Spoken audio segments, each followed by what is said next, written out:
ซิมก็ยุ่งกูแล้วเฮ็ดคล้ายๆเฮ็ดปีดีเจ็ดเฮ็ดปีนี้ดีเซมหรือดีแท็กสีแดงขนาดชื่อเรื่องนารูโตะมันอ่านว่านารูโตะอีบ่กูคือเห็นว่ามันเป็นเลขนั่นน่ะแหมเป็นตัวอักษรนั่นน่ะโอ้ยสิว่าแนวใดดีวะตัวอักษรอีเมลกูสิเนาะว่าเป็นชื่อนารูโตะนาราธรในบัตรนักเรียนมีภาษาอังกฤษแปลชื่อบ่กูเบิ่งก่อนนะในบัตรประชาชนแล้วนารูโตะมันก็มีลูกมันด้วยกูก็งามกว่าล่ะเว้ยหางไฮไลท์จิกจอกสายฟ้าแปดกูใส่เองซากนั้นพานี้ก่อนสิบ่มันเทรนท่องได้อีกกำลังทำพิธีเสร็จเฮ้ย8หางไปให้ไหลนั่นแล้วล่ะจิงจอกสายฟ้าใกล้แสงสีทองยังก็ต้องไปจัดการมันก่อนถ้าเขาโหในสมัยนั้นเนาะมันสิเว้าหยังได้เป็นจังได๋ล่ะกูเป็นโคขยิแฮงบ่มันเก่งกว่ารุ่น3นี่ว่ามันเก่งกว่ารุ่น3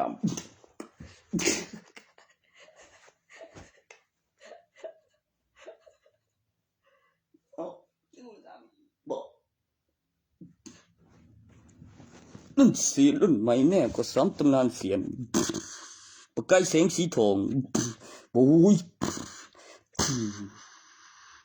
3ตำนานเสียนรุ่น4รุ่นใหม่โอ้บักรุ่น4รุ่นใหม่น้อย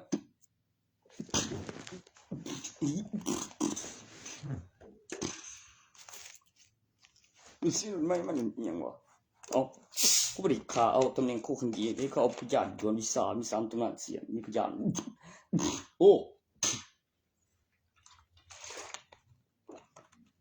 อีตะโกโลที่มาดูแล้วว่าเก่งกว่าที่โดนฆ่าบ่มันก็เอาเห็นลงแล้วก็ทัดปลุกเลือดจด1ปัสตาเลือดจด1อันเชิญถึงวิญญาณผู้สังเคราะห์แสงเป็นแกนเป็นเพชรเฮ็ดให้บ่แห้งคือโคงหล่น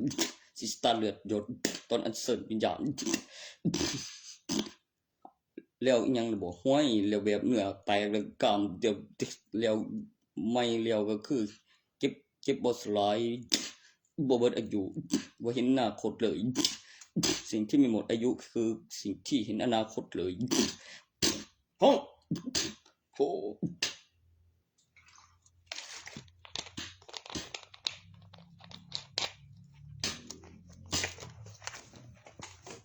อ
ือบ่มีลูก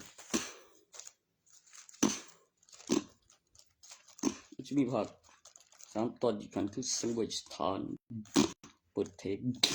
เปิดโตกำหนดเวลาข่าวคงใหม่อัปเดตอัปเดตเมืองมหานครแล้วอ้างประโยชน์ว่าลูกมีเมียมีหลานแล้วก็ระเบิดเปิดโตโซสังเวยสถานเปิดเทป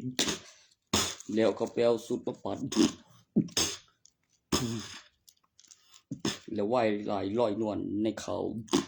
ระเบิดสถานอ้างสังเวยเปิดเทปปรับข่าวกำหนดเวลาตอนเช้าฟื้นเมืองตราทั้งมหานคร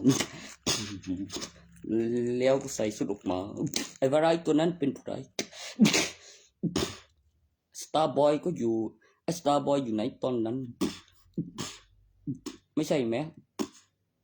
ขออภัยในการพูดผิดเอาเวนบอยไม่ใช่เวนบอยแล้วใครถึงจึงแน่ขนาดนั้น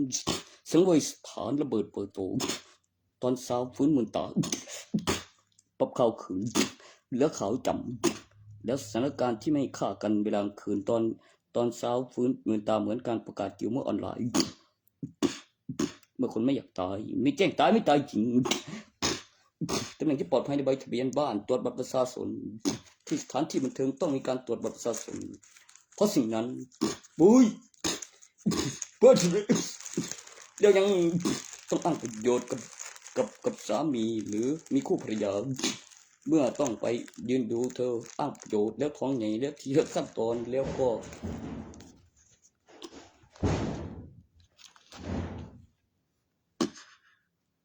มันจะได้เท่าพ่อว่ามีลูกเช่นกันบุยแบบนั้นได้ระเบิดเปิดตัวสังเวยสถานเทรดเวโรเทรด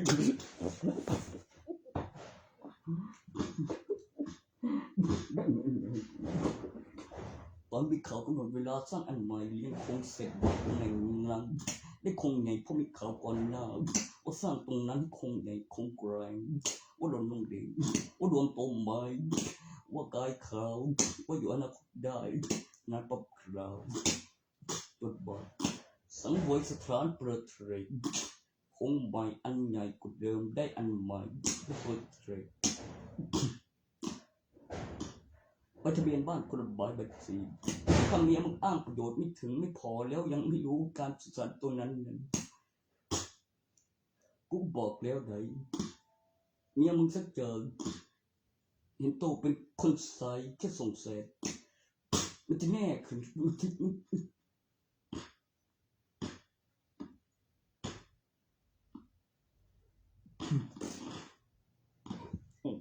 ตัวถูกปัดบูปัด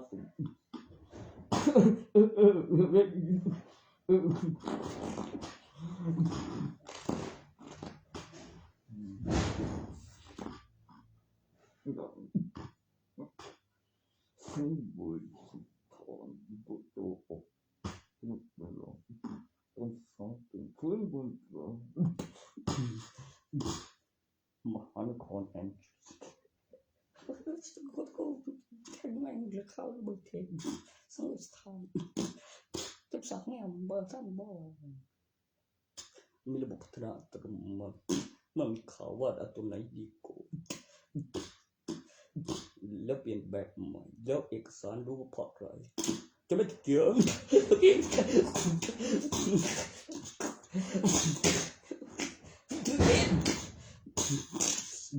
ระเบิดอ้างสังเวย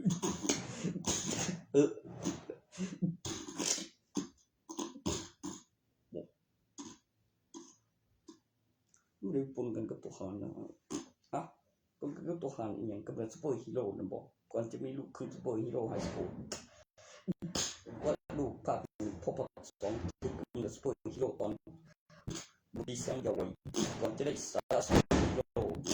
ว่ามีหลักการเสกครั้งควบคุมบริษัทสังกัดสร้างอุปกรณ์มหัศจรรย์อุปกรณ์พิเศษค้นพบวิวัฒนาการต่างดาวมิติของจักรวาลอันไกลโพ้นหรือมีพระอาทิตย์และพระจันทร์เช่นกันเป็นอุปกรณ์วัดความสมดุลภายใต้แสงบรรยากาศแรงดึงดูดโอ้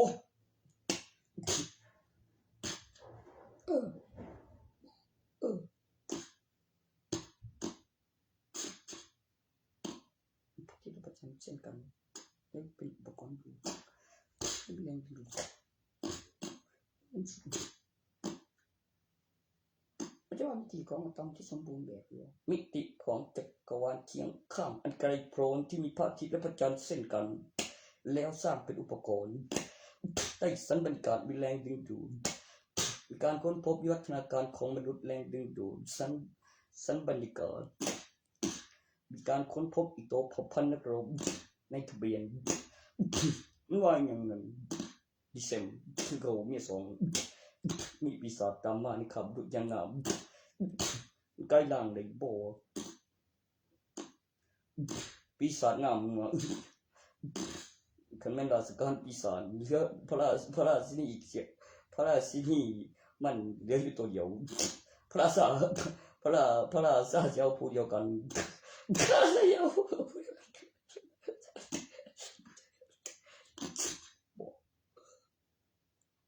ราชการปีศาจเป็นโอ้ยวันนี้สมันขึ้นเนี่ยสองคนราชการปีศาจ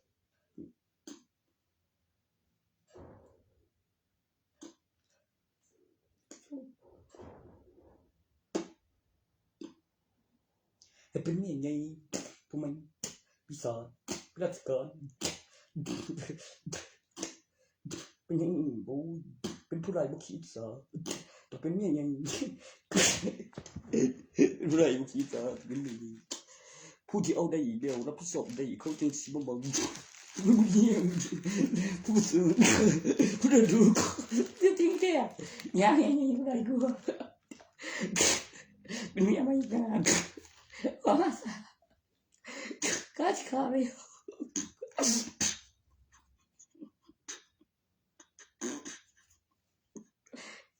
มันเนี่ยหน่อยบ่สมสาวบ่แบบเห็นเบิ่งเนี่ยว่าได้กันแต่อยากได้กลัวอยากได้ก่อนแต่บ่ได้อิสระแต่สิงามกว่าสักมือเดี๋ยวงามกว่าจะได้เบิ่งแล้วเป็นอุปกรณ์ให้เช็ควิวัฒนาการต่างดาวเป็นวินวการเก็บได้มากบ่มีมองไปกูเก็บได้มากงอนมึงไปโอ้นักบินอวกาศผู้นำโอ้อีนั่นเมียราชการปีศาจ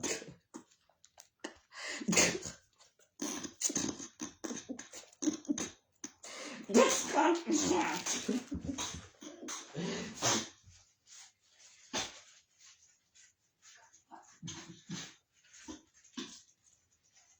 อยากได้ด้วยแต่อยากได้ก่อนแต่บ่ได้อิสระ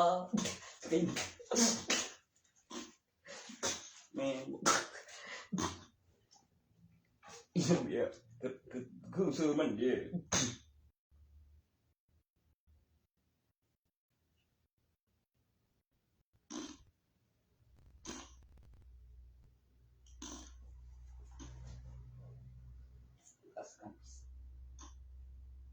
ปีศาจเกิดจากวัตถุและวิวัฒนาการต่างจากเทพภายใต้สันบรรยากาศของมนุษย์แล้วก็ถือศีลอยู่ในคาบมนุษย์แล้วมีร่างปีศาจอีกขั้นในคาบมนุษย์เพราะการถือศีลในตำนานจากวัตถุตึงวิญญาณของสัตว์ที่มีสัญชาตญาณถือศีลบอกแล้วรู้กฎหมายตลอดเวลาเป็นคนแล้วมีมากกว่านั้นขึ้นรูปวิญญาณปีศาจแล้วค่อยวิวัฒนาการถือศีลแล้ววิวัฒนาการถือศีลแล้วเปลือกและคาบทางศาสนาทำให้บังร่างปีศาจควบคุมพลังได้โดยใช้ความเชื่อถือของตนเองแล้วสัญชาตญาณแล้วสิ่งที่เป็นไปได้ทางธรรมชาติหรือการค้นพบแล้วค้นหาสิ่งที่ไม่สิ้นสุดและมีประโยชน์ต่อจักรวาลในสัญชาตญาณก่อนจะมีความคิดมีความรู้สึกมีจินตนาการแล้วรู้กฎหมายแล้วมีกลางวันและกลางคืนแล้วเวลาใช้พลังแล้วข้อมูลสิ่งที่ควบคุมได้ในสัญชาตญาณตอนกายร่างและมีจินตนาการถือศีลในคาบมนุษย์ที่ต่างจากมนุษย์ทั่วไป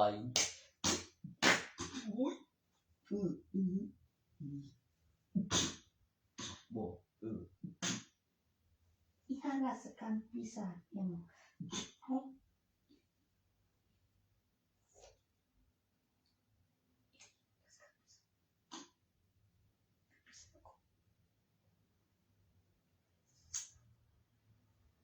มันมีแมลงด้วยได้แล้วสัตว์เลือดเย็นเลือดอุ่นบอกแล้วได้แมลงอยู่เนี่ยมีแมลงสายพันธุ์กินแมลงด้วยได้โอ้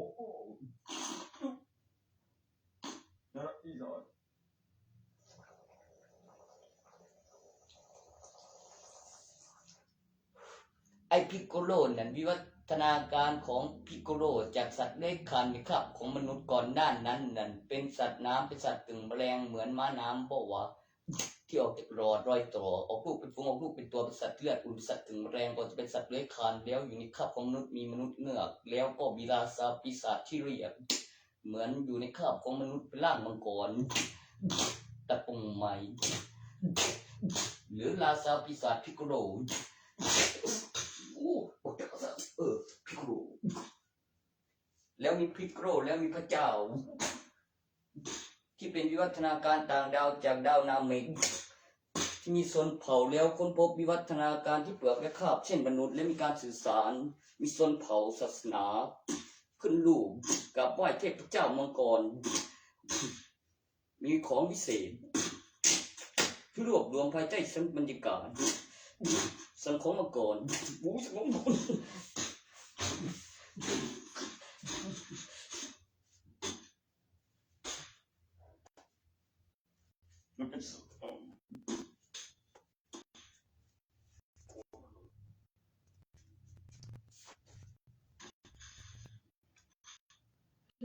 ไม่ใช่ปีศาจพิกโกโล มันเป็นสัตว์น้ำเป็นสัตว์กึ่งแมลงออกลูกเป็นตัวสัตว์เลือดอุ่นบ่วะต้นกำเนิดพิกโกโลต้นเซลล์เกิดจากหลอดทดลองเซลล์เกิดจากหลอดทดลองก็รวมตัวจากของหวานแล้วก็ของที่แข็งแกร่งแล้วก็แมลงแล้วก็สายพันธุ์ของแมลงแล้วก็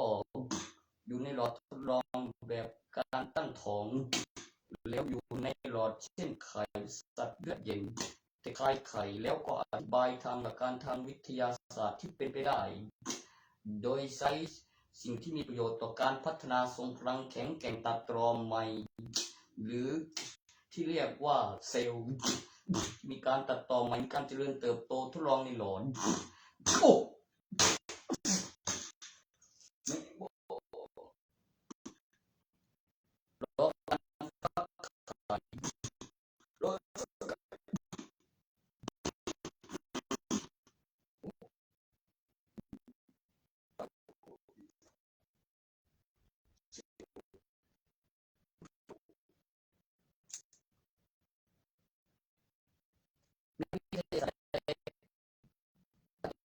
กฎหมาย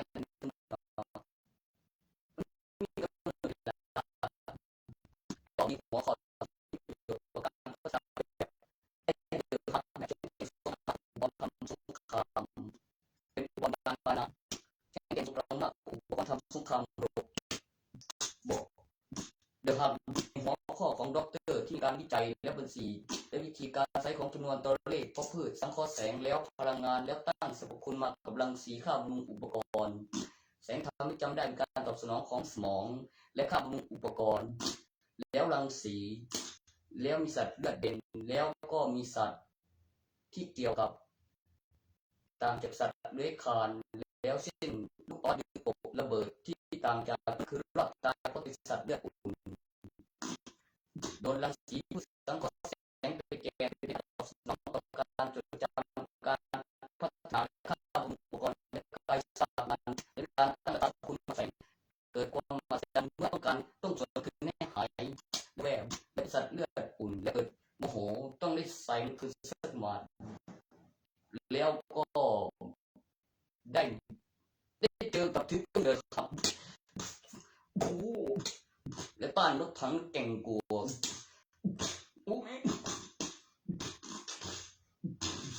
ต้านเครื่องบินแล้วจัดถล่มกระโดดสูงหลบหนีภาค2หาเจอเพราะนั้นได้ไปวิจัยตรองโดนรังสีมาเช่นกัน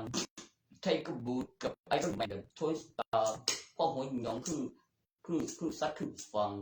แล้วศาสตราจารย์สตาร์เพิ่งไปรับมาว่าของหลงว่าต้องการมากไปว่าอะไรเว้ยว่าโซไอ้หยองกินไฟมันตั้งนานกล้ากัดมึงออกข่าวเป็นยังต่อใช้ดินไร้สายกินไฟ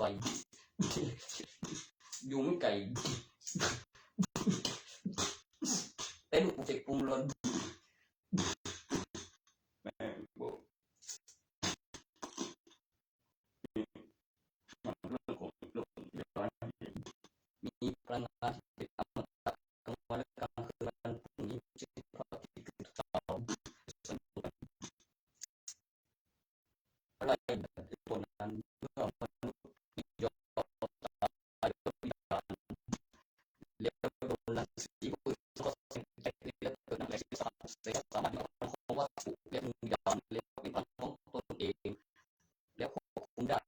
สิ่งที่สัมผัสปฏิกิริยาของสมองแล้วจินตนาการแล้วความเชื่อแล้วหัวข้อที่มีการวิจัยต่อจากแล้วทดลองหมาก่อนเนื่องจากอุปกรณ์ที่ทันสมัยแล้วจบปริญญาเอกด็อกเตอร์แล้วก็คำอธิบายและเอกสารที่ต่างกันกับด็อกเตอร์ที่จบมาแล้วถล่มสารสุขมาตามว่าทำไมขนาดนั้นว่าคนในนั้นว่าใส่ชุดอะไรถึงจะพลังมหาศาลบุยนั่นก็มนุษย์สร้างขึ้นมาแล้วก็นั่งท่องไปท่องมามันก็ทดลองหมาว่ารังสีจะมาว่าได้หมาไงด้วยแล้วอะไรแล้วก็เข้าใส่เข้าสื่อแล้วยิงรังสีแล้วก็ควบคุมวัตถุมาสัมผัสเป็นพลังให้ร่างกายตึงวิญญาณไม่ยอมตายต้องได้ติดไฟขาวมั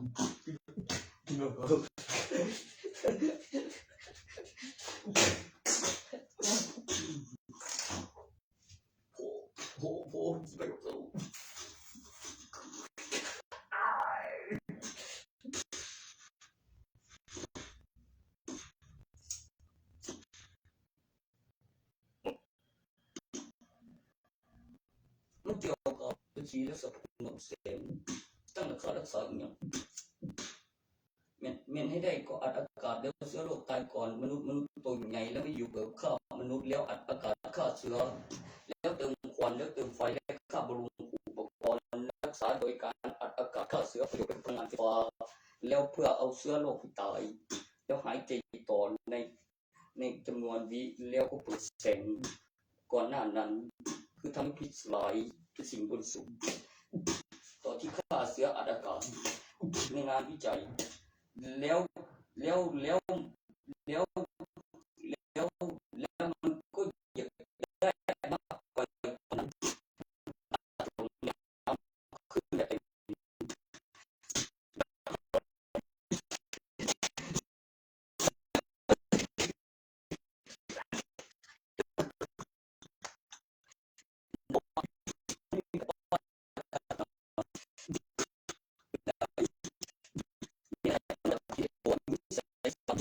แล้วอะไร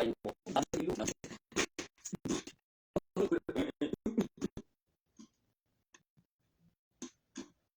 ผมจะยอมมาแล้วสินะพลังตัวนั้นกับสิ่งที่เคลื่อนที่อยู่ในนั้นในสมองและคืนรูปวิญญาณ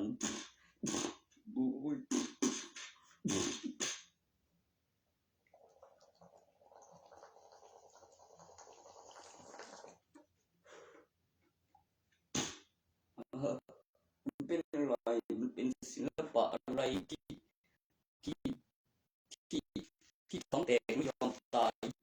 โดนหมายรวบวิญญาณแล้วก็แสงเป็นรังสีหมดเวลาแล้วก็เป็นเช่นขโมยโจรเข้าห้องใจที่เขาประกอบได้แล้วมีความรู้สึกนั้นการสังเกตแล้วหายจากของต่อและการปลดทุกสิ่งนี้เช่นพอตามรู้สึกเลยมันเป็นสมุนจะเคย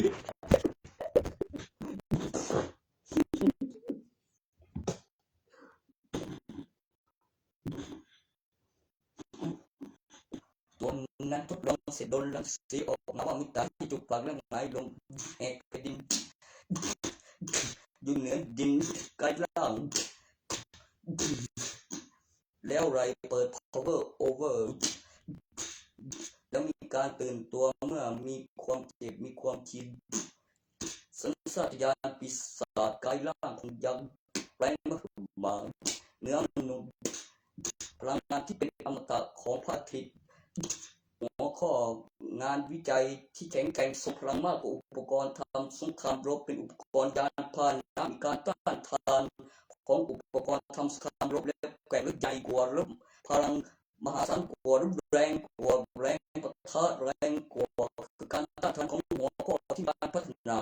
ไม่เป็นอันตรายต่อผู้บริสุทธิ์ไม่สอบอะไรครั้งคราเมื่อเห็นเป็นพยาน มีอารมณ์เกิดการแตกตัวของเม็ดเลือดอีกขั้นในวิญญาณ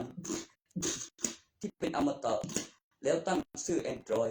แล้วมีนิสัยสันดานสัญชาตญาณปีศาจพลังแบบยักษ์ที่เรียกว่าเดอะฮันเกิดขึ้นจากหัวข้องานวิจัยของดร.ไบรเนอร์ในใจห้ามเรียนแบบท่ามกายค่อยจะหลบหนีแล้วโซ่มัดคอไว้ห้ามตามและตีนเหยียดหลังไปเดิน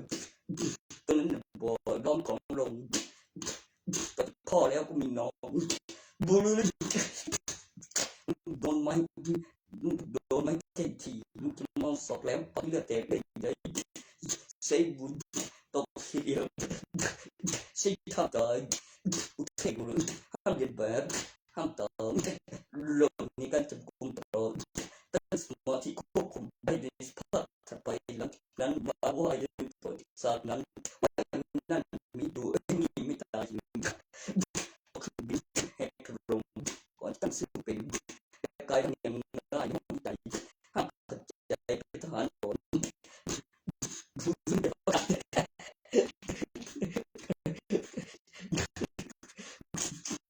แล้วผู้ที่รอดตายอีกหนึ่งคนในงานวิจัยของนันซีแกมมากกำลังเห็นต่อคือดร.ฟอก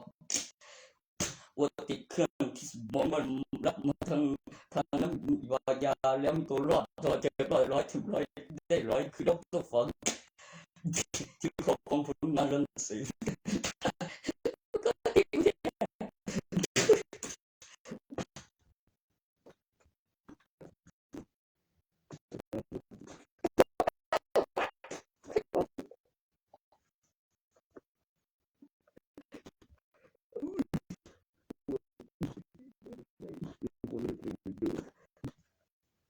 ไม่รู้คงจะทราบว่าไม่บอกไม่อะไรแล้วขาดข่าวไปภาคสองว่าห้ามตาม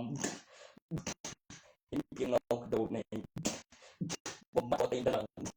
โดนทำตายห้ามเรียนแบบเท่กลัวกูข้ามตายด้วยไอ้ตัวมีบึงไม่ยอมตายจริงในเม็ดเลือดแล้วตื่นฟื้นคืนร่างฟื้นคืนชีวิตเป็นวิญญาณแล้วอยู่ในคราบของมนุษย์และหัวข้อแข็งแกร่งทรงพลังมากอุปกรณ์ทำสงครามรบคือไม่ชอบอะไรที่ค้างคาแล้ว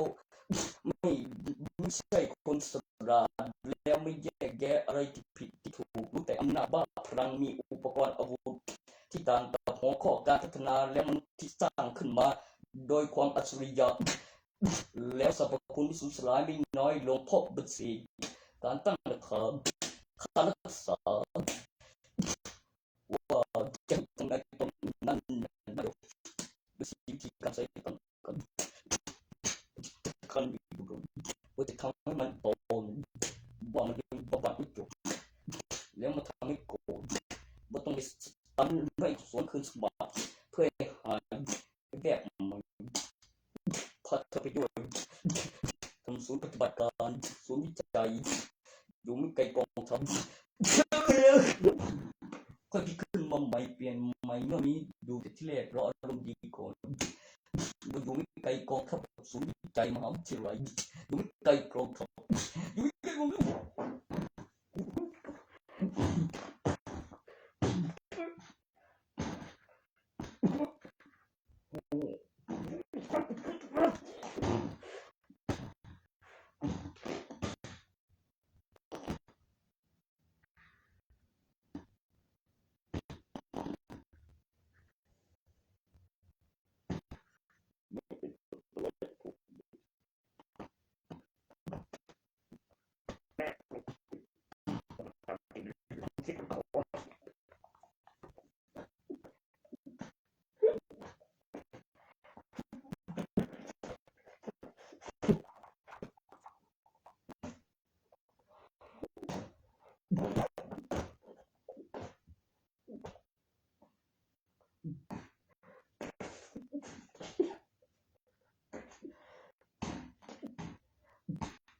สมรมนักภาคของเรียนอันจิรวย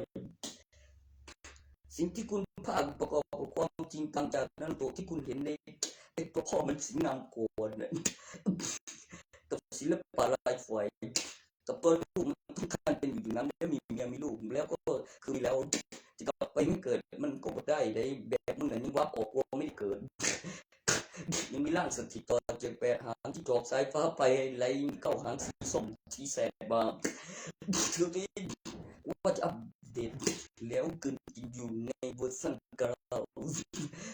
ว่าเป็นแสงประกายสีแสงสีทองสีแสบแสงสีดำแสงสีแสบตาว่าเวอร์ชันเก่าเป็นตอนที่10เป็นประกายจากที่เกี่ยวกับว่าเส้นผมสีขาวแล้วเป็นประกายสีดำไม่ใช่ผมบางได้มากกว่านั้นเป็นประกายไข่มุกสีแดงไม่มีสนิม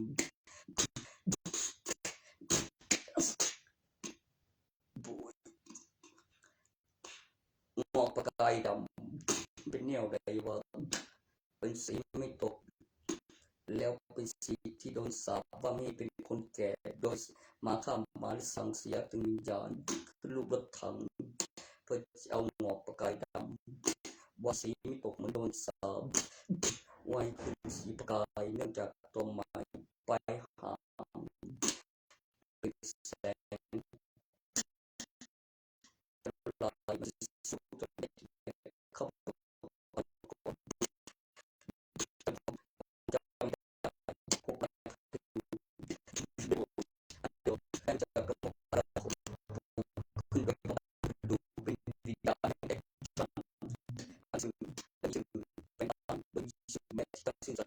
แกนข้างในอันเดอร์ดอกโอ้แกนข้างในรถในกลัวกระดูกอีกแม้ทำไมถึงโอ้โอ้โอ้บุญญาณแบบนี้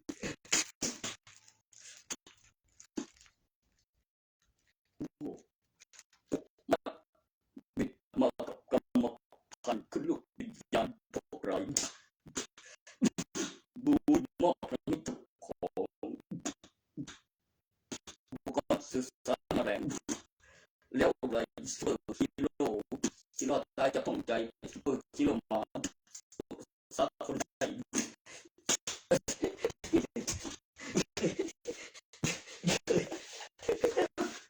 เดินรอบวิ่งกูข้าวไปแค่เดินรอบบูย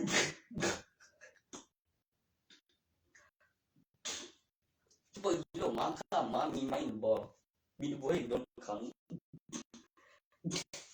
ไม่ก็ออกตัวถังย้อนบริเสียเรียกจะปิดตัวใหญ่ที่เอามันกับมากับแม่มันว่าออกมาแล้วตัวใหญ่ว่าลูกสองข้างคนละสีแล้วเลือกลายก่อนว่าสุดตาปลายหางออกแสงแขนลายตัวสีดำหมัดลายเสือแล้วยังบอกเหยียดสีโบเดิมคิดเหยียดลายปลายหาง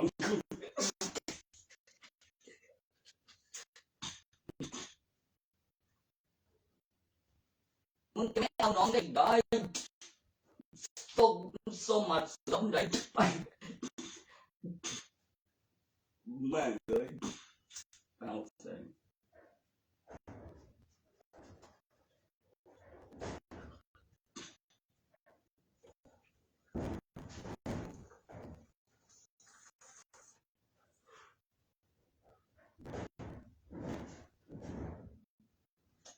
แล้วมันก็ฆ่าไอ้ตัวน้อยเพราะมันไม่ใช่ลูกแล้วมีกล้องวงจรแล้วก็ได้เหยียดเสียแล้วไม่ใช่มนุษย์ฆ่ามันตายแต่มีหลักฐานว่าต้นตอสาเหตุที่ทำมันตายแต่เอามันกลับมาได้แล้วเหลืออยู่1ตัวในบ้านสีดำแล้วก็ตัวในกรง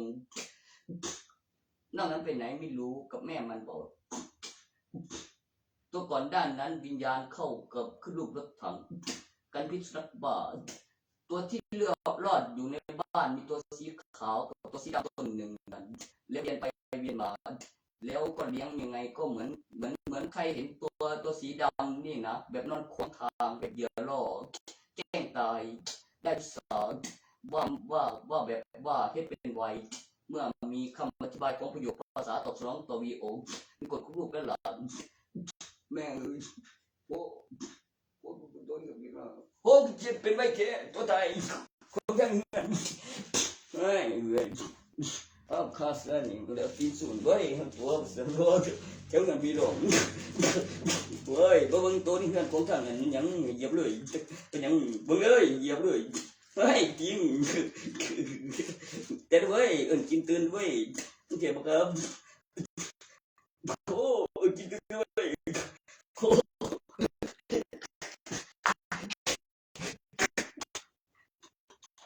biết là cái bạn mà không thằng ở giờ mình bỏ thằng không cần biết chim bỏ cái ôi nhầm đấy mấy người trái về nhầm sai lại là hiểu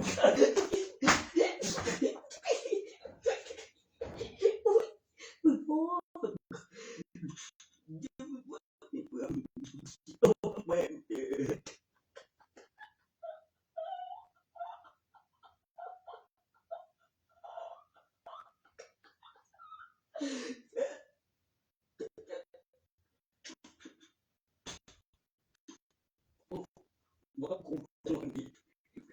quá cũng đi không được không được tình cờ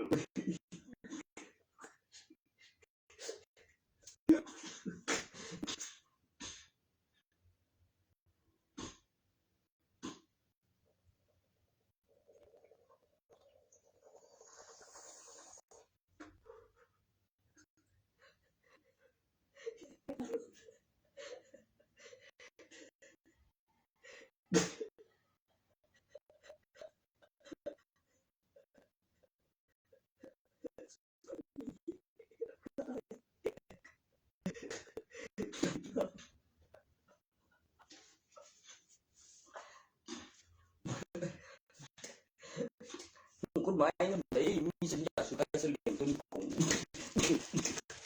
không biết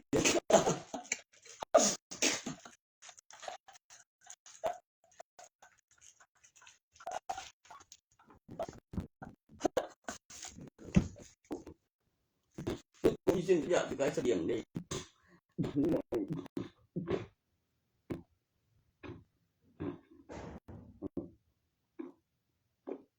hay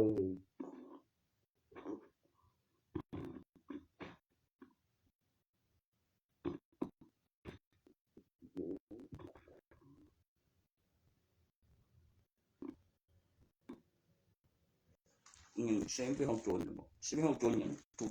những cũng khắp tại những có gì mình bây giờ nó mình bây giờ nó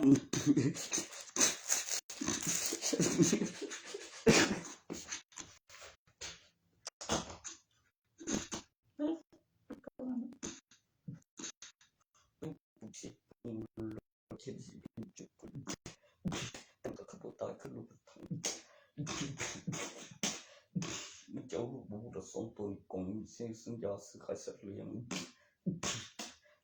léo những léo cũ có lời vào mình tôi nói mà cái tôn khám cái bây giờ thích không bắt đầu nữa chạy bộ đó mà nó mình không tốt sẽ thật đó cho rồi mình sống mà nó khổ còn là sai khổ mình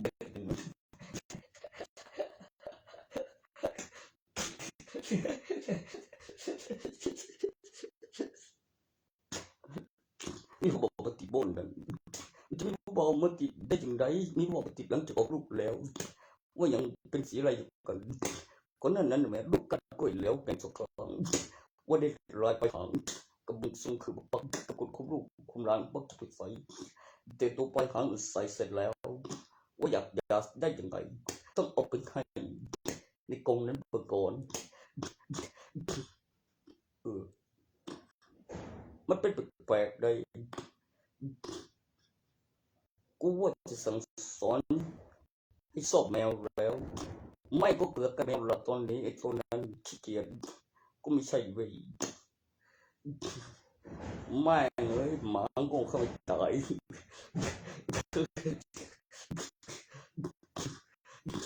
จำได้ทุกอย่างแล้วยังเหลือฟิวชั่นตัวขาวแล้วทิ้งเปลือกว่ายังส่งแรง โอ้ยมันคือเรื่องจะใส่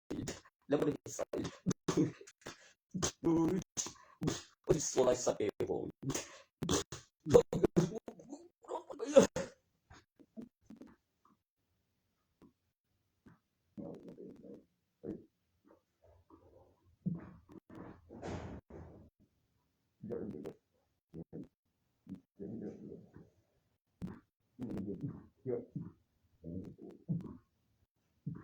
อะไรเนาะ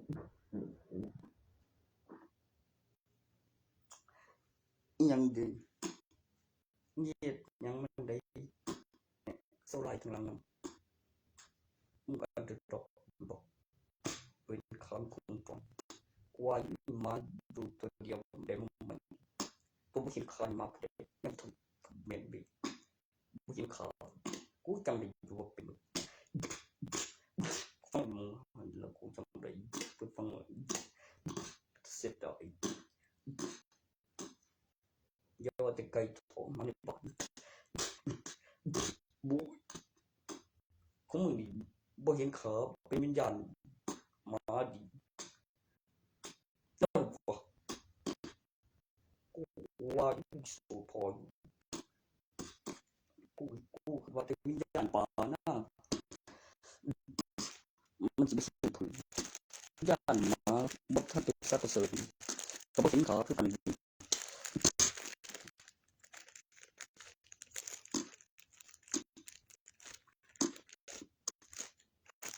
โอ้ยก็ปลาดุกของแถวหน้าริมใส่ที่ทางพุ่นสิปาเก็บปลาขอข้ามสะพานไปอยู่กลางมองสะพานนั้นเดี๋ยวรอการคำนวณของนักประมงว่าอยู่สะพานแบบว่ามันมีอะไรเว้ยเว้ยจากนั้นเลยแจ้งความไปก่อนแจ้งความจริงคือสืบผิดแล้วยังห้วยแล้วเปิดซับไปทอมย่อยแล้วมาสองคนมีพลังกับผิดรอยว่ายน้ำไปกับคนละรุ่นหลายแล้วไปทานแล้วว่างั้นแล้วแจ้งความจริงคืนแล้วแจ้งความไปก่อนแล้วอย่างว่าไปรู้บ้างว่าตรงนั้นอย่างนั้นวันนั้นที่ได้ยินว่าบ่ทันได้แล้วนั่นเดี๋ยวมองใกล้ที่ปวดเวลาผมพี่บอลเปิดก่อนแล้วกูต้องรอไปตรงก่อนตามไปทุกทูนนี่นะโอ้ยอย่ามาเลยโอ้แล้วจะทุกต้องไปกับสองคนตี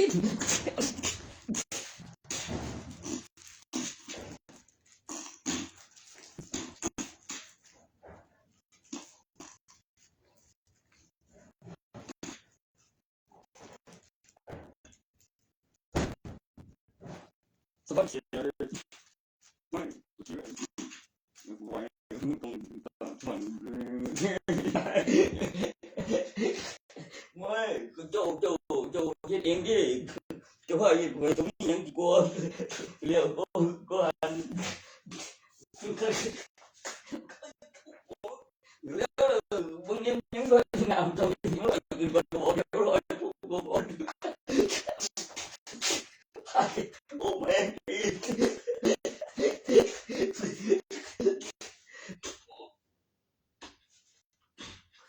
โอ้ก็น่าขี้โอ้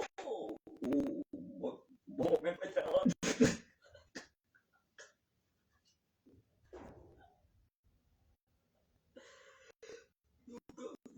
อยู่สอนแม่บอกแกบอกมีจระเข้เลย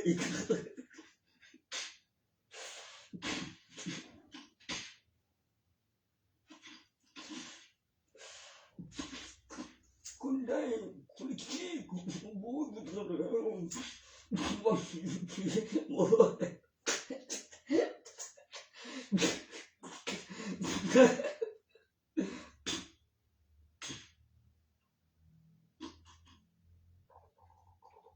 เสียอยู่มึงเข้าใจอยู่บอกว่ามันต้องเล่นแบบบอกนี่แล้วมันต้องปวดท้องแล้วมีพยานสัตว์นั้นบริโภคมันเราเป็นจุดตรงโอเคแล้วมึงกลาง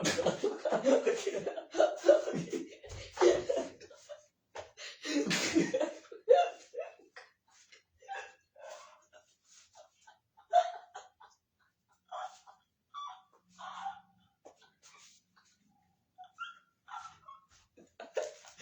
ดี๋ยวกูร้อยไปกับผมแล้วครับ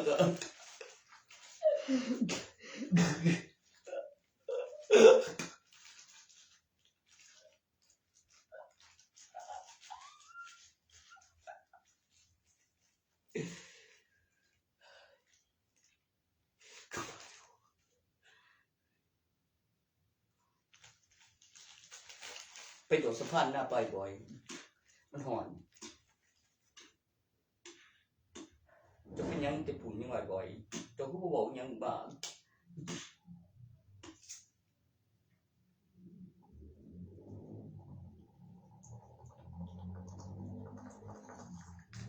ตึกเตี้ยกูละตึกเตี้ยไปโดดสะพานสากจบเปิดอยู่นี่ริมเคยลอยมาจานดังกลางโอ้ยตึกเตี้ยมึงยังกูไปมียังบ่จะมันหอนไปทนอะไรหาโดดสะพานตอนนั้นบ่อยบ้าอีกเลยบอกว่ากูมันไปญี่ปุ่นไปบ่อยขี้เกียจไปพ่อมาหอดระดับต้มเย็นไปมองเป้าวางไข่ก็ปรับอุณหภูมิสันดานไปก็เบิ่งแล้วก็แบบปรับเขื่อนฝนตกไปไม่น้ำแห้งในเขื่อนว่าไหลมาใหม่แล้วฝนตกว่าเป็นกำหนดเวลาแล้วก็ระดับต้มเย็นสันเริ่มมองเป้าวางไข่ไปพอมองสะพานไปโอ้ยทีนี้เด็กมันใหญ่แล้วเจ้าควบยิงขึ้นเจ้าควบไปก่อนแล้วแจ้งตำรวจอีดีเบิดตัวมีระบบเก่ามาปัจจุบันว่างแบบผมมีการถ่ายทอดสดตำแหน่งปลอดภัยในใบทะเบียนบ้านขึ้นสู่เพียน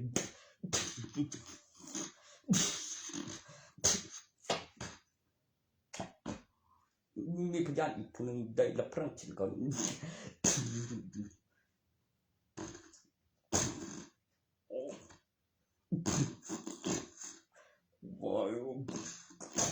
ว่าคนไหนมา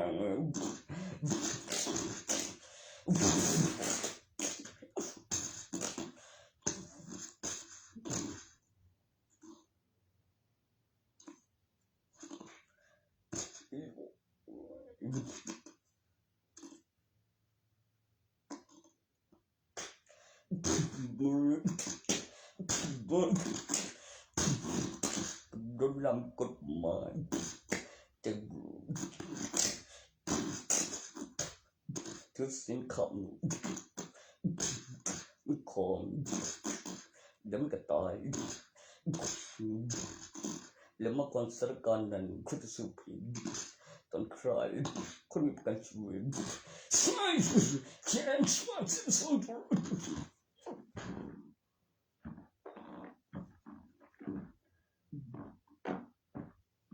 ไม่ไปทำให้เจ็บครับใส่วิดีโอได้ท้าทายมีทั้งบุกเหลี่ยมในน้ำแล้วโซ่โตแล้วโซ่พรังแล้วมีตัวเปิดก่อนว่าอย่างว่าบทเลยแล้วมีอีกตัวหนึ่งใส่วิดีโอว่าหูเรื่องนั่นมาตัวใส่ตรงบุยบางกิโลนี้ประมาณอีกบนกำลังคุมอยู่กูกำลังคุมอยู่ว่าเนี่ยตัวมึงจะมีทำอะไรกัน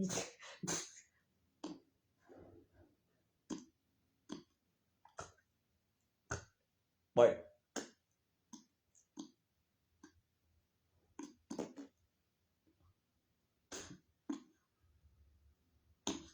ตัวจะโอบกินบ่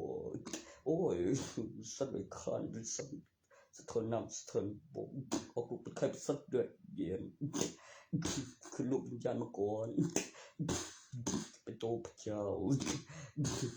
กลายสัตว์ป่าว่างไข่ได้รับต้มลึกมองเครื่องของแอร์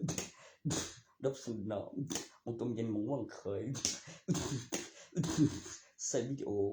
คือการเป็นก็มาขึ้นบึงจะเป็นง่ายเว้ยบ่จริงคือบ่ทันได้ก็มีแล้ววิดีโอต้องบอกไว้แล้วมีพยานคือใจโดยตัวนั้นเนี่ยเธออย่าไปได้ใส่กิโลนี้โว้ยบุคคลเนี่ย แน่นอนมันไม่ต้องไปกินเลยวะบังเด้อตัวส่งมา2ตัวนั่นไกลได้วิดีโอหรือมีกล้องจรเนี่ยระวังด้วยเด้อตัวนั้นแมวตัวแน่นอนกูหันอัปคารนั่นคนเสียก็มีเด้อเจ๋งหาบ้าคนจีนจะว่าคือซื้อผิดมึงวะขณะที่ถึงบอกกำลังไปเป่าเบียร์อยู่คืออยากบอกคือซื้อผิดเข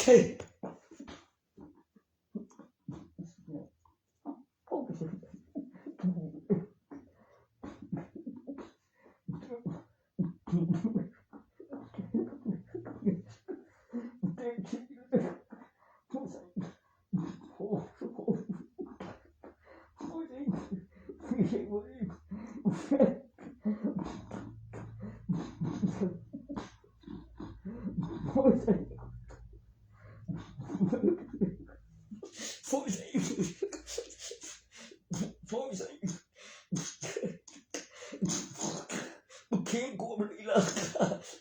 มึงนี่พวกเอ็มอัปตาอีกแล้ว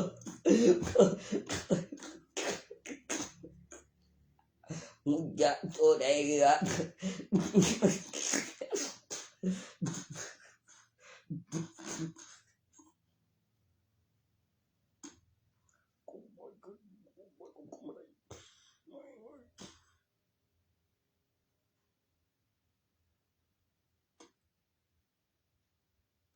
ตัวตันกับตัวไม้ใต้นี้เด้อบอยระวังเด้อแบบตันเหล็บแต่แม่นเห็นมันบ่มีเส้นเลือดข้างในแม่นอยู่บัดนี้เพิ่นสิคำนวณเส้นเอ็นแล้วบอกไว้เด้อแม่นเห็นตอนได้รับพลังมาแล้วใต้นี้เสยด้วยตันเหล็บออกไปนั่นเพิ่นสิว่าอีหยังวะด้วยฮะหรือเป็นน้ำจังซั่นแล้วเจ้าบ่ฮู้แล้วมีอยู่บ่ผมข่อยหูอยู่แต่คันออกจากอันนั้นมีเส้นเลือดข้างในนั้นเป็นตัวสีแดงเป็นตัวการ์ตูนตัวสีขาวสว่างแต่ตัวมีเส้นเลือดข้างในตอนตะเล็บโอ้บอยโกกูติงเด็บคือไตนี่ยังวะกันนั่นละมันเป็นผลข้างเคียงของเด็กแหลกแต่ว่าเป็นคนแข็งๆดอกเสือในป่าคนที่แข็งมินสับๆคือเสือตัวอยู่มองผู้ทะเลเก่ามึงมีตัวยิงกูไม่ได้คือบ่มีเป็นห้อยคนแบบเลยมูจริงคนเป็นคนเลยคือสุผิดแล้วลาไว้ต้องการจะคูดแขนคือระบบเครื่องหมายคำอธิบายคำนู้นเฮ้ยบ่แม่นตัวเดียวกูคือลูกเทวดาต่ออีกบุษรายยันไหลไกลลางพอดีจำเล่นพร้อมเบียร์แล้วเสียงตอนได้บ่ทำตัวอยู่ต่างหากยันดื่มไม่เอ้ยเสียงยังบ่แม่งกูรังเล่งเบิ่งอยู่ว่าต้นต่อบ่ยังแนวนี้บ่ได้ตัดสากหรือหยังว่าหรือคือสิหลายเบิดปีนี่หรือน้ำพุทะเลเก่าเป็นน้ำดื่มบริสุทธิ์ที่มุมสูงแล้วกลางธรรมชาติแล้วมีน้ำโผล่มาจากแผ่นหินแล้วมีโค้งไปว่าอยู่ทางสูงของภูเขาหรือทางล่างของภูเขาต้องมีออกจากมุมนั้นโบเชื่อบ่เหลือที่ซั่นบ่สิเป็นตัวผู้เป็นหยังตัวแม่แต่ว่าคือเบิ่งก่อนแล้วบางหันคือตบท้องพี่เบบ่ก็คือสืบผิดแบบบ่ฮู้เรื่องแล้วคำรามหลายเถิดบ่ได้พูดเรื่องเสือเลยได้แบบเห็นรอยก่อนคือรอยหมาบ่ว่าหรือรอยอะไรวะแนวนี้อยู่ข้างลำธารไม่นะแล้วก็เอามือวัดดูบู๊แบบรอยมันคือแบบไงใช่วะต่อจากนั้นเป็นรอยรองเท้าคอมแบทหรืออะไรสักอย่างนี่แหละเป็นรอยคนทับเว้ยแบบสวนแล้วก็มีเสียงเว้ยแล้วกูก็สนต้นนิ้วโอ้ยอะไรวะเว้ยโอ้ย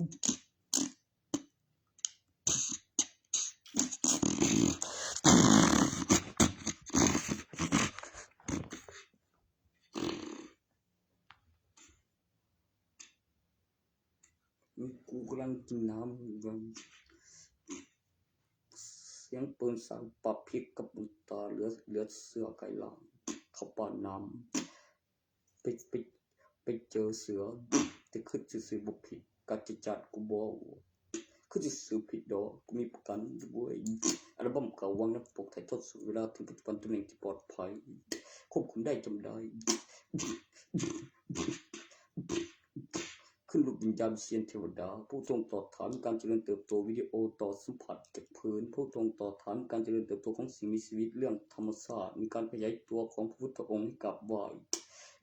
ตามชั้นบรรยากาศการเจริญเติบโตเรื่องธรรมศาสตร์เป็นรูปแบบตัวอย่างให้สิ่งศักดิ์สิทธิ์ปลุกเสกพิเศษให้รูปใหญ่รูปงามมีการเจริญเติบโตต่อสัมผัสปลุกเสกการลงทุนบอกไว้ต่อจากนั้นมีผู้หญิงและผู้ชายตอนไปเห็นออกมาเองที่วัดภูพานแก้วก็มีว่านั่งในศาลาดีไหมร้อนแดดไม่ใช่ดอกมันเป็นเพราะบางโตได้ยินวิสาเมื่อกี้ว่าจะให้คนเห็นเสื้อถือไหมว่าคนสร้างต่อจากนั้นว่ามีต้นฉบับว่าองค์แบบบักใหญ่มากมาว่าออกมาเองโอ้โอ้โอ้โอ้โอ้โอ้อาชีวังรอ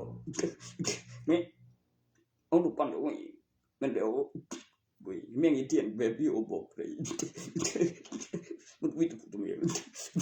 โอ้โหนี่เห็นมันยังมันต้องขอมาก่อนบอกเห็นเสื้อถืออยู่ลูกใหญ่ยังเห็นถึงเกินทุกคนออกมาเองก็มีแบบถึงมาวิทยาลัยท่องได้9 เดือนต้องซื้อมีเงินเนี่ยจะมีนักฐานแล้วมีกำไรต้องซื้อของนั่นน่ะรถแล้วปรุงยาไปลูกปุกเสกปรุงรส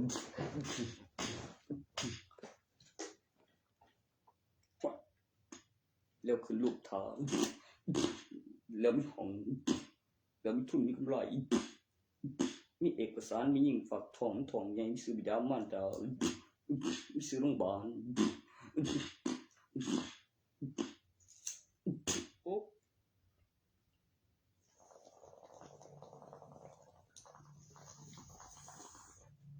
ผู้ชายบ่มีเอกสารฝากทองติลามีซื้อพอซื้อแม่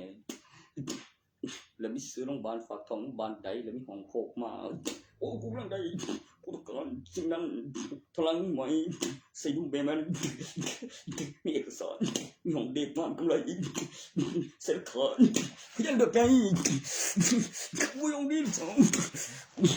จบตั้งแต่ข้างเฮียกิน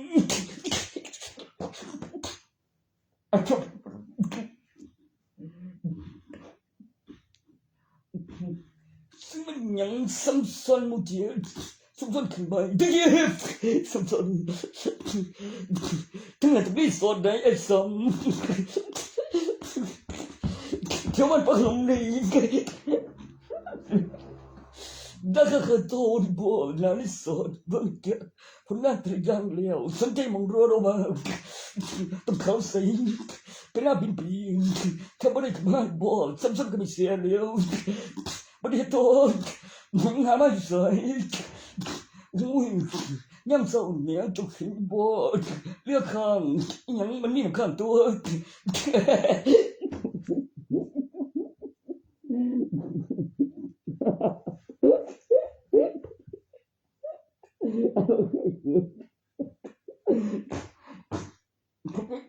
เลือกข้างข้างตัว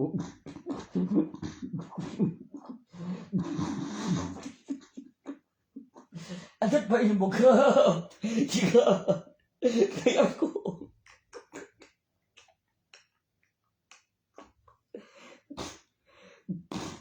โอ้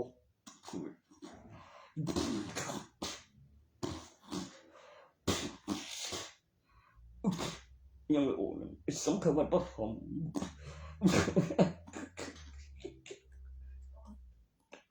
สำยังไม่บอกเว้ยมันสำลีจะโดนบัวคือว่าสำลีบ่มีอันใดสำยังว่าสำส่วนเป็นผู้ชายเหตุแต่งไม่ใช่ไปเหตุแต่งเมียเด็กครับให้ปันนามก่อน ค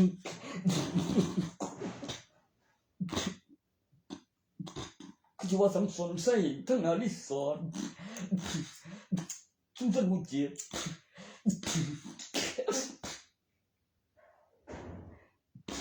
จริงๆบ้านไว้คู่ติดแถวลิสอร์ทสังสมเป็นผู้ชายต่อยสองเสร็จแล้วทันเนี่ยตอนเสียงตอนทนได้ไม่มีพยานมีหลักฐานเจ้าของมีห้องว่าคำไปทางพูนทำสนต่อยสองบุยได้ที่หนึ่งบุย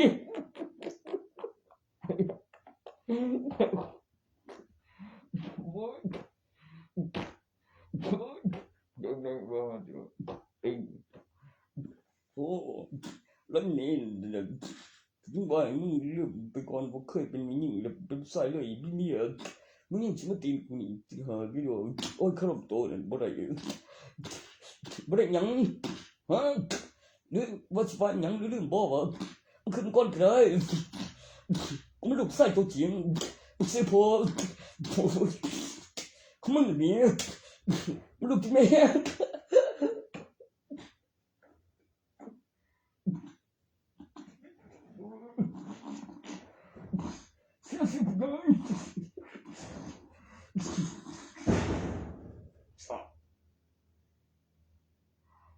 สมศรี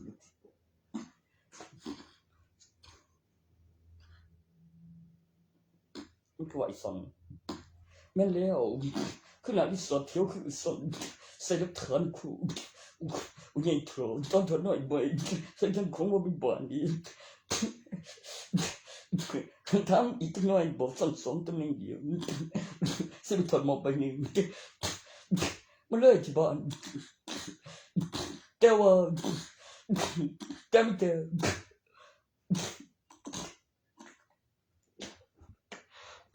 ร้องลงเด้อ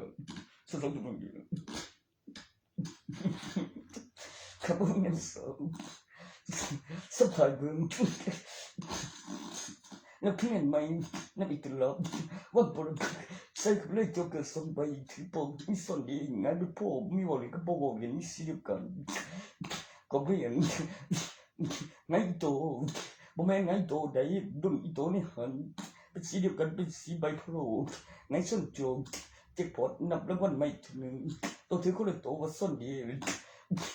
นี่บอกเรียนก็บอกเรียนรุ่นซ้ำไปก็หันส้นตัวนึงเดียวกันส้นอีกไม่ใช่ดี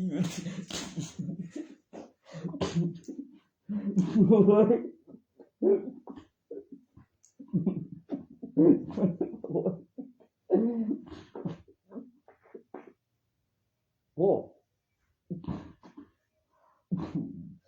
ส้นอีกไงจะชื่อรู้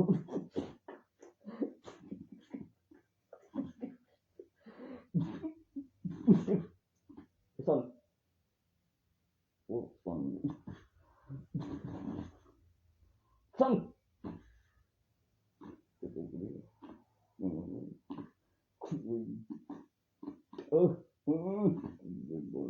เนี่ยที่บุญบุญบุญบุญเดือดบุญยังกับบุญบุญบุญเท่ทุกล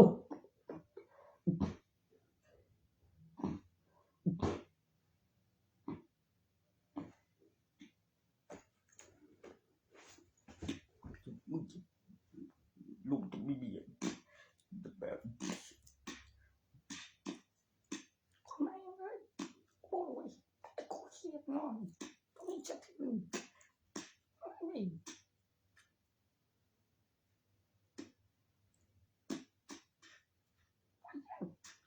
บ่อยกว่า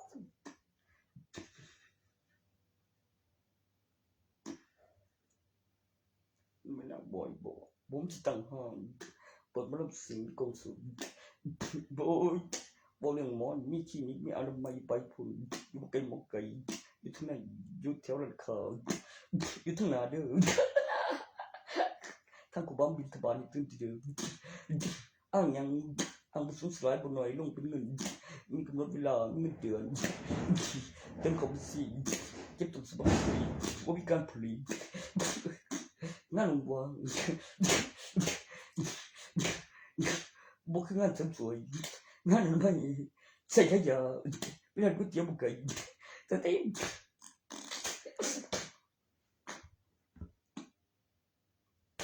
ข้าวบอยมีอะไรนะปั้นถึงนะกล้วยขึ้นโค้งมองแล้วอันนั้นใหม่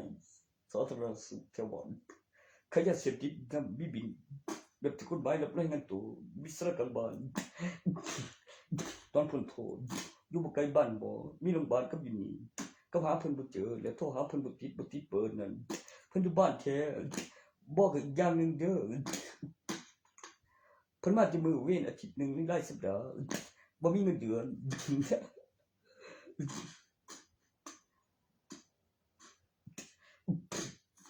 โอ้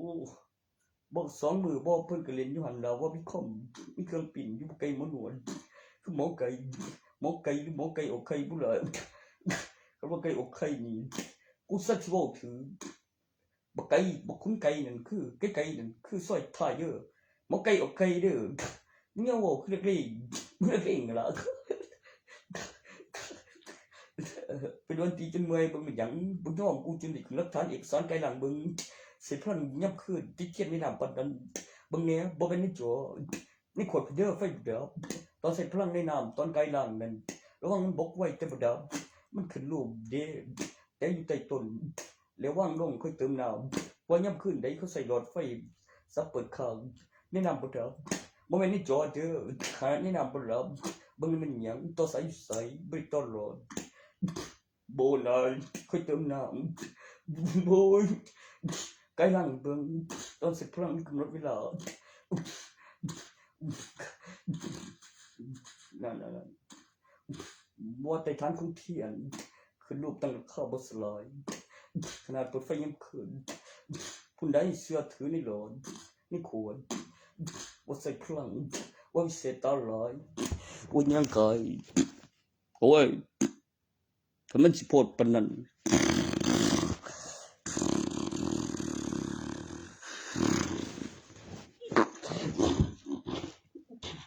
โอ้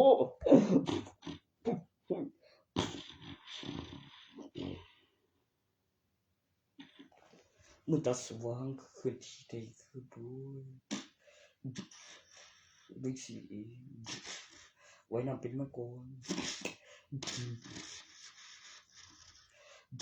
เห็นแจ้งดีขนาดโอ้เด็กเป็นมิสโมเด็กคือไกลไปแล้วกลับมาคืดเบิ่งเดี๋ยวตาเห็นอย่าหามผมว่าทั้งบกถาแล้วออกแห้งสมองบล็อกเป่าหามผมว่างถาแล้วต่อสายมัดไว้ในมือบูแล้วแท่งบูต่อจากขันบ่เลยใส่ให้ไฟให้เชื่อถือบนทะเบียนสีปอดไว้ในมืออันเชิญอบูนเนี่ยเชื่อบุญเชื่อถือโอ้กระปันกูจะอันเด็กป้ามันได้หมดเลยบุตรเป็นอะไรก็ได้โอ้ยเพิ่งกันนี้เพิ่งคือจังเห็ดเลี้ยงเลยกันนี้พัดที่ละพอเป็นอันเสื่อมกับว่าวิพยาว่าวิดีโอบอกเดี๋ยวถัดเข้าก่อนเพิ่งใส่เป็นบอกเป็นน้ำของแล้วพยานของของกูนปอ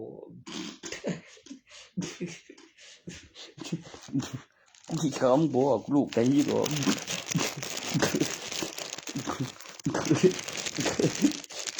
นั่นเลี้ยวเลยก็นั่นแหละเขาบอกเป็นอันชื่อโอ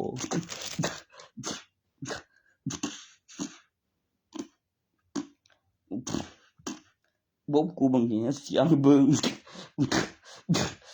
เล็กๆนี่ก็เอิ้นน้อง คนพูดท่าว่าไอ้ก็ยังบนสีก็มีบนเดียวบางมือก็ว่าได้ข่อยก็ยามาเปิดเบิ่ง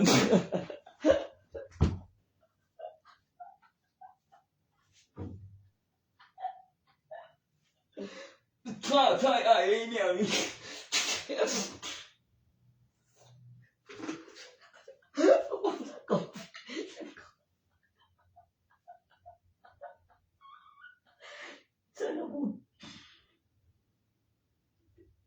บัดนี้ละสร้างอันเสร็จอาวุธ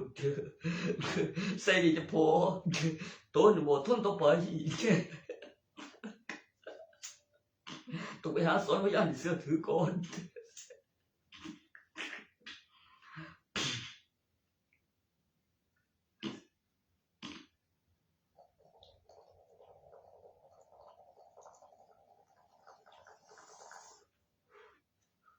อันว่างั้นบ่จีมเว้าผู้เรื่องมันบ่มีอาวุธปลุกเสกแล้วอันเสิร์ตออกมาระหว่างหันหรือมึงว่ากูเห็นเมียลูกกูบ่บ่แล้วเอาไว้หยังนึกติล่ะแล้วอธิบายไปแล้วก็แล้วทุกดอกว่ามาอยู่บ้านก็มีพยานไว้ในกรง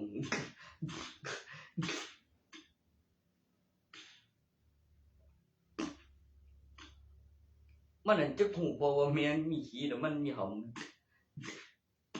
มันก็เลยไปฟ้องโลดไปบ่เห็นนับบ่เจ็บใจบ่มีหำแต่ขี้สารนั่นตั้งใดก็หึงหวงก็ล่วงหลายแล้วอ้างลูกผู้ชายโธ่พวงดีโรคกูอีกโรคกูอีกตัวต้องเข้าใจกุ้งสุดไก่พันหมกพลังรับพลังจากสัตว์เลี้ยงกินขืนวิญญาณกายหลังวิญญาณลายกายหลังเป็นดีย่อยบังเลยขนาดด้อยหนำเขียนบุญยังค่อยคายหลูว่าคือเลี้ยวก็ไปใส่ว่ามีคนเซ็ตมันออกเขาว่าเปิดฝูงปาฏิปาว่าควบคุมคนเลี้ยวออกเข้าในหอดนักเขาอย่าเข้าใจใช่เมื่อกี้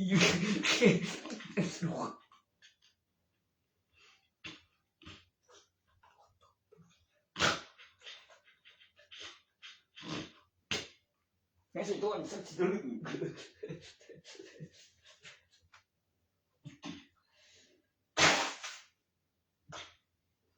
เนี่ยบ่อยคอยบ่รู้สึกยังบ่ได้ใส่อยู่เลยบ่คือกันบ่จะบ่ยิงบ่ใส่บ่ได้อีก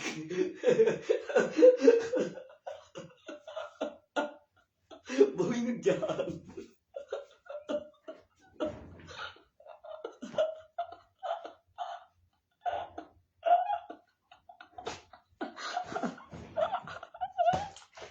อันนักบ่มีพยานหลายกูบ่ฮู้เรื่องนำหมู่มีแต่อธิบายแล้วอธิบายอีกจักแม่งหยังกูบ่เห็นสะทกสะท้านหยังโอ๊ยลูกค้าโคตรตีแท้สงสารจัง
tắt vào máy cũng như là bạn ăn đấy đẹp bài ở bắn em đã kinh đây cực giờ các bạn chị em tôi nghĩ gì thôi tôi nghĩ hết mà đều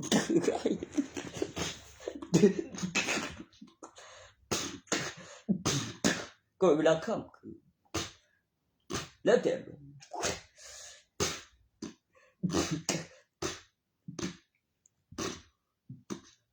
cái gì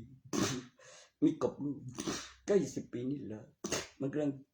มีเสียงผลว่าตีนบ้านเนี่ยว่าใครจะได้ยิงกูมันฟื้นได้ไหมตรงไหมที่ตัวอย่างสิ่งมีชีวิตยังพยายามจัดงานจัดแล้วจะเลยมีเจดีย์ตอนที่นั้นเนี่ยตั้งที่ปลอดภัยใต้กลางเฮือนเปิดไฟสว่างว่าไม่ได้ง่ายของกูหรอกเป็นอะไรตัว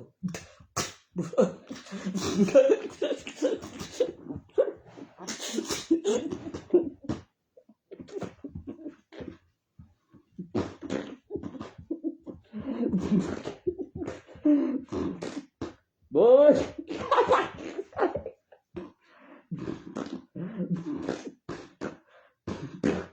มึงไม่ได้ดอกยังไงบอกเลย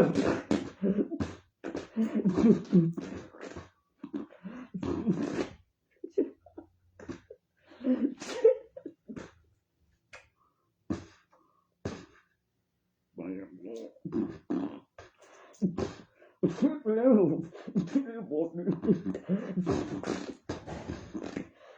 ฮะกดมากูหัวอยู่มันมีเงินเปลี่ยนบอกเลย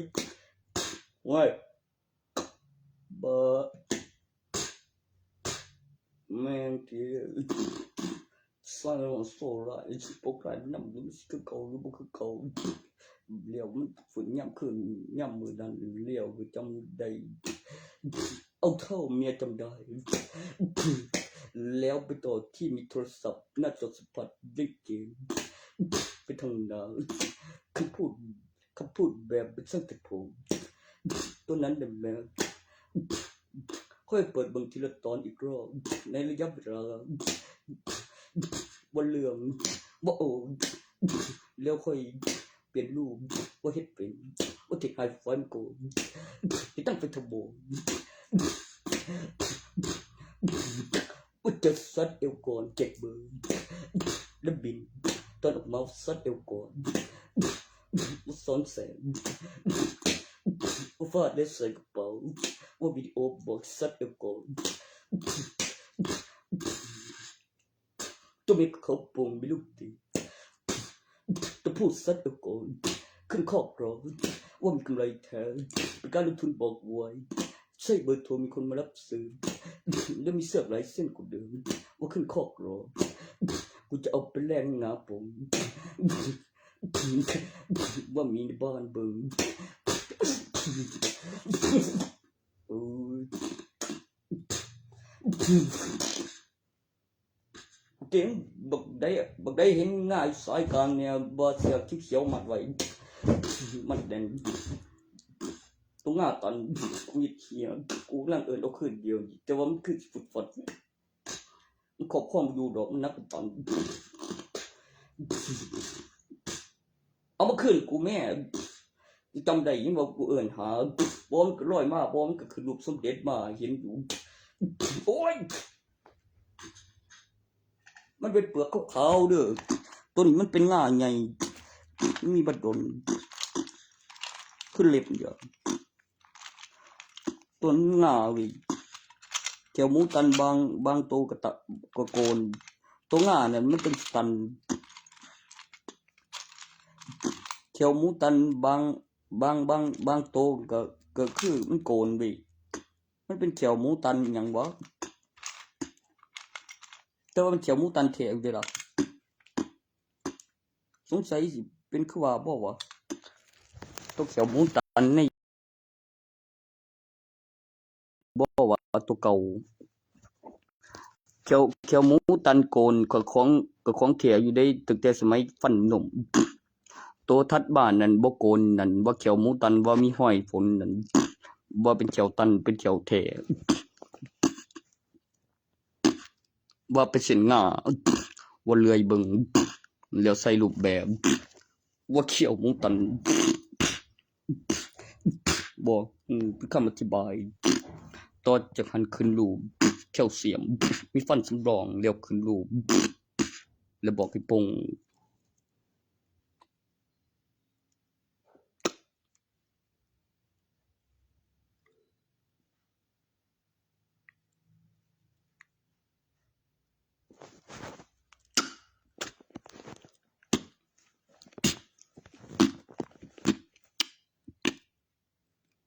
แล้วเห็นเลนส์สำรองด้านหน้า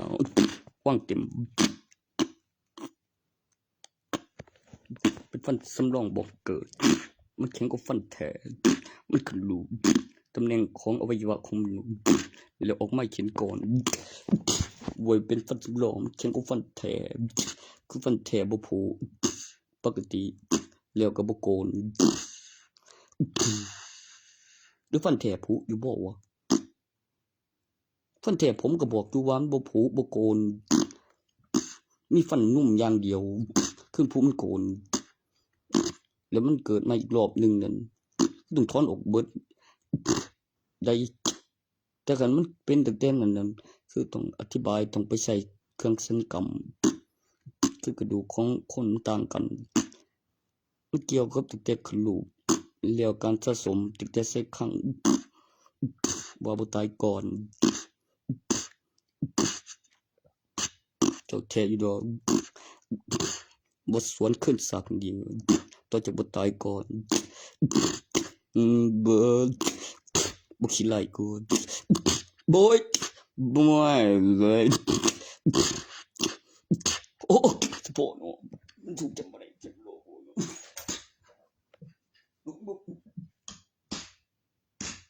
ได้กู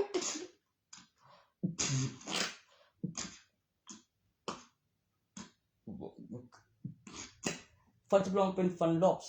3หลังจากขึ้นรูปเสร็จบ่ฟันแท้เป็นฟันรอบ2ฟันน้ำนมเป็นฟันรอบแรกของบันทึกการจดจำการพัฒนาของสุขภาพแล้วการปลูกเสกที่นอกเหนือจากเรื่องธรรมศาสตร์ที่ดูในหนังสือมีคำอธิบายของฟันน้ำนมและฟันแท้และฟันจำลองการขึ้นรูปตั้งราคาปลูกเสกอวัยวะแล้ววิดีโอต่อบอกปงเกิดกำหนดเวลาพริบตาเป็น3 บาท เกิดความมหัศจรรย์พริบตาสำหรับข้างแคปลาขั้นคนระเบิดเปิดทางว่าอากาศเข้าถึงหน้าปกของบริเวลาเหียดยามถึงจะอากาศเข้าถึงมันออกมาจากฝันไอ้แคปลาสลับเปิดปากงัดขวดอุ่นเครื่องเป็นรถแดงประหยัดน้ำมันฮอนด้าเครื่องแต่งรูปทรงดูดีสักลายหน้าหลังเหมือนกระดาษคนละข้างเบิ่งแล้วสลับสังเกตที่หน้าสดใสรูปหล่อออกมาเวลากลางคืนกว่าจะได้พกโทรศัพท์บัตรประชาชนในระบบฮะบัตรประชาชนจะมีได้กี่ได้พกโทรศัพท์ก่อนมี2 สีโอ้มันก็จะขึ้นข้อความดีละเครือข่ายคนละเครือข่ายเด็กได้มันหลับได้ยังมันมักจะลืมปุ่มกดหลับบริเสียหมดสิดูว่าตอนหีบยาแล้วอากาศเขาถึงแบบก็ดีตอนยิ้มมีครั้งแล้วครั้งแล้วเปิดครั้งหนึ่งออกเบิดว่าให้อากาศเขาถึงออกมาตียามคืนมาจากฝันมาปราบผีแคบราข้ากระเบิดเปิดครั้งอุ่นเครื่องโอ้กำหนดเวลาพริบตาเปิดครั้งสลับข้างปุ่งแมงที่ตอนหีบยานอากาศเข้าถึงตอนเห็นผู้สาวแลบลิ้นด้วยนะครับบ่มีฟันข้างซกแคบราข้ากระเบิดเปิดครั้งโอ้ย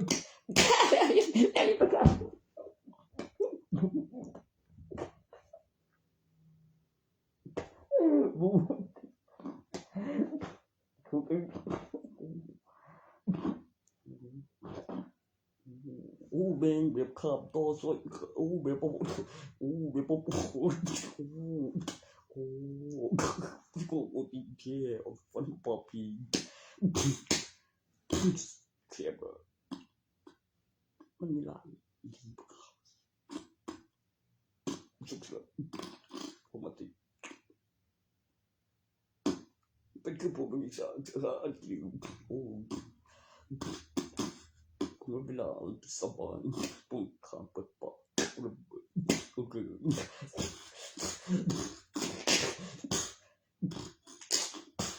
ครับ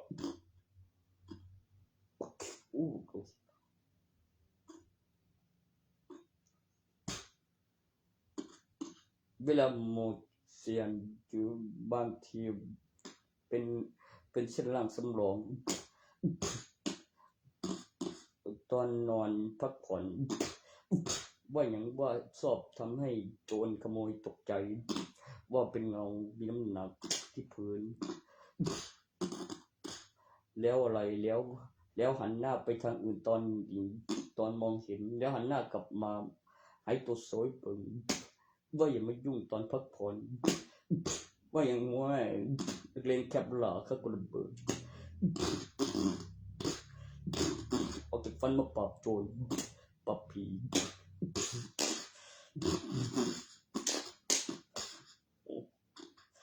อันนั้นไม่ทางอื่นแล้วโอ้ยช่วยยอมเอาคือกวนตีนเดี๋ยวก็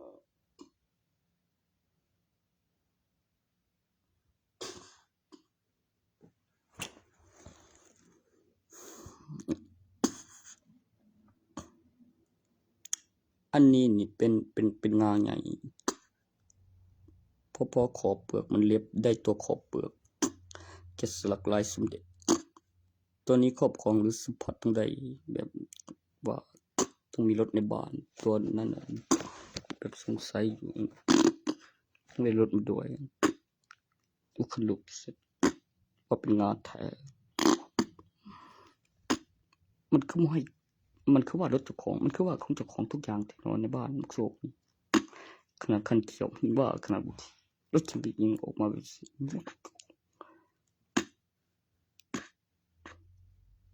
จะปั่นกันแนวใดของพ่อว่าซั่นไปพี่น้องคันนั้นกูจะเอาคันใหม่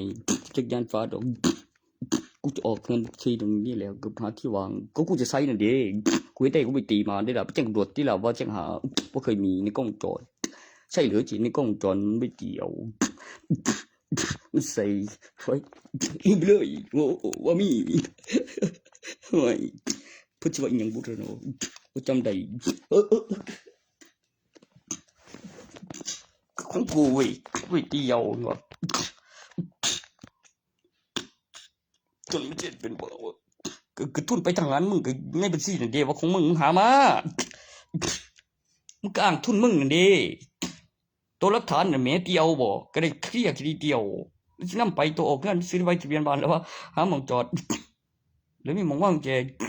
ก็กูสิใช้หยังวะห่วยแล้วมีบ้านมีใบทะเบียนบ้านก็มีเจ้าของแล้วมีหลักฐานแล้วมีหม้องว่างแล้วออกมาหรือไปอยากได้ของผู้อื่นอยู่บ่เห็นบ่ในกล้องวงจรกำนักแต่ก่อนหน้านอนปัจจุบันแล้วจำได้ซุอย่างแล้วมึงจะไปไสนี่กูก็บอกอยู่ก็บ่ไปไสหนีหมดกูเป็นพระจันทร์แล้วล่ะ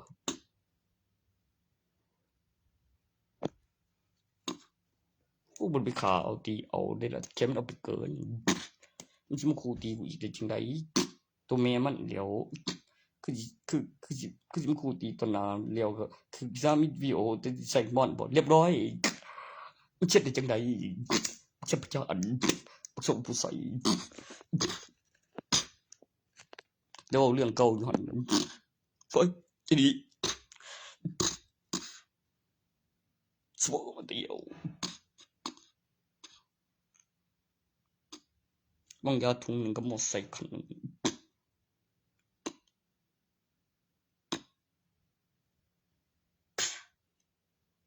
มอไซค์คอยหนึ่งถ้าจอดอยู่แถวนั้นดอกสนเนาะกูจะไปขี่ตอนใดไปกูก็ขี่ไปดอก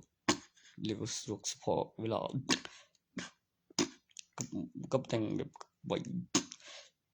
จำได้ทางนั้นเลยที่กูเสียบุญเจ็บบุสะดวกเฉพาะในเวลาตอนเข้าไก่เพื่อกูเดินไก่กูหวยมันขึ้นมาใส่สิไปให้โตจากบอกไก่ว่าเกี่ยวกันก็เกี่ยวกับตอนออกมามีเพื่อนเห็นกับกูเห็นก็มีหลนก็บอกไว้นอกนั้นจะบอกเสื้อบดามึงจะออกแกได้มองใดเขาก็มีกล้องวงจรโหโตเขาแจ้งหากับตำรวจตอนสงสัยโจรดิโจรเบิ่งเลยซอยถึงหลังแบบมีของสองของแล้วหลังหยาบังสุดท้ายมีตู้ออกมาแล้วบอกแล้วบัตรกระเบิดชื่อว่าบ้านมันบอกว่าโอ้ก็น้องบอกฉันมองเพิ่นคือฉันนี่ว่า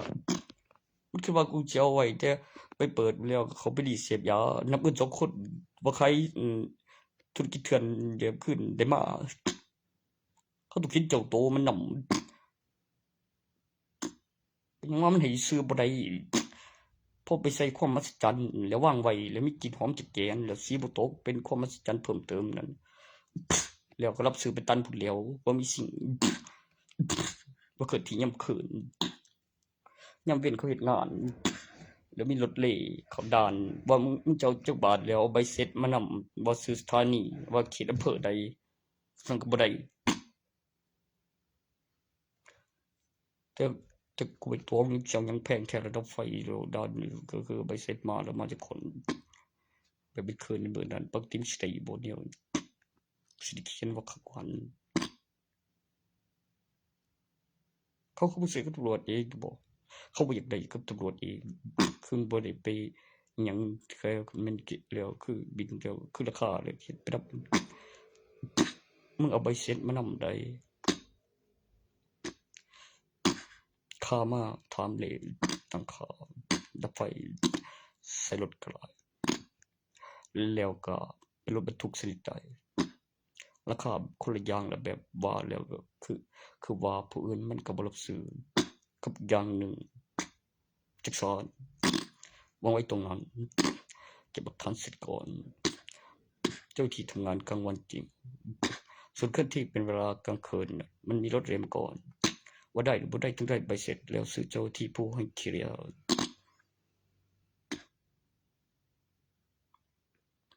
โง่เว้ยมึงเป็นตำรวจกูบ่แม่นตำรวจบ่คือหยังมึงเอาซื้อสถานีโอ้กูขี่ไกลขนาดรถเลยปั๊มเสียเหลือแต่พื้นฐานสองหลังทะลึ่งเหลือคือซื้อผิดห้วยโอ้ยปั๊มเสียเลยสองหลังโอ้ยมึงเห็นอยู่บ่แข็งแกร่งทรงพลังมากกว่าอุปกรณ์ทำสงครามรบแบบยำนั่นบ่ไกลเมื่อวานก่อนในแชตนั่นสถานีใดยังบ่ฮู้แต่ว่าคือเอามือบีบเข้าปั่นจังซี่แล้วเคลียร์ออกข้างถนนนั่นรถตำรวจเหรอทำอะไรผิดกฎหมายแล้วผิดศีลแล้วบ้าอำนาจแล้วก็อ้างมากไปแล้วมีโทษมีผลและทำไปแล้วมีพยานสินะไม่ก็ขู่ร้ายมันก็เลยจัดให้ซะเมื่อกี้นั่นป้อมใดตอนที่ยานพาหนะนั่นแหมไม่ไปสั่งกิโลขายใดให้เก็บเป็นหลักฐานวัตถุมีน้ำหนักในเอกสารว่าเกิดเพราะใดก่อนหน้านั้นไปทำอะไรมาเผื่อคนยังไม่ตาย